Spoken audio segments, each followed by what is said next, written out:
यह कहानी है एक छोटे से गांव में रहने वाले एक लड़के की जिसका नाम था मनोज। मनोज की शुरुआत। मनोज गरीब परिवार से था। उसके पिता खेतों में मजदूरी करते थे और मां सिलाई का काम।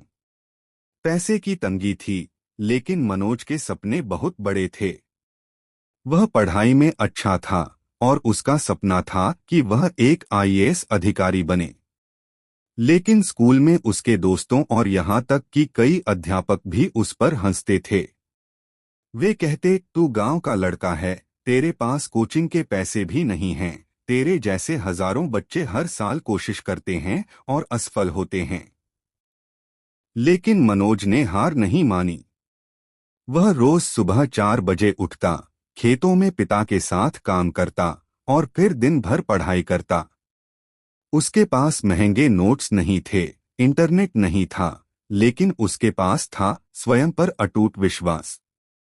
उसके कमरे की दीवार पर एक कागज चिपका था, जिस पर लिखा था, अगर तुम खुद पर भरोसा करोगे तो दुनिया की कोई ताकत तुम्हें रोक नहीं सकती। संघर्ष और सफलता। मनोज ने खुद से तैयारी की, सस्ते पुराने किताबों से पढ़ा और हर दिन खुद को यही याद दिलाया कि मैं कर सकता हूं। कई बार असफल हुआ। पहली बार यूपीएससी में बैठा, पास नहीं हुआ। दूसरी बार इंटरव्यू तक पहुंचा लेकिन फेल हो गया।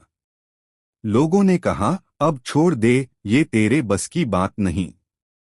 लेकिन मनोज ने खुद से कहा, मैं करूंगा, क्योंकि मुझे खुद पर विश्वास है। तीसरे प्रयास में वह आईएएस बन गया। वही लोग जो उसका मजाक उड़ाते थे, अब उसकी तारीफ करते नहीं थकते। निष्कर्ष। दोस्तों, यह कहानी सिर्फ मनोज की नहीं है, यह हर उस इंसान की है जिसने परिस्थितियों से लड़कर अपने सपनों को पूरा किया, सिर्फ इसलिए क्योंकि उन्होंने स्वयं पर विश्वास किया। दुनिया में लाखों लोग हैं जिनके पास संसाधन हैं, लेकिन आत्मविश्वास नहीं। और कुछ ऐसे लोग भी हैं जिनके पास कुछ नहीं है सिवाय आत्मविश्वास के, और वही लोग इतिहास बनाते हैं। याद रखिए, अगर आप सोचते हैं कि आप कर सकते हैं तो आप कर सकते हैं। अगर आप सोचते हैं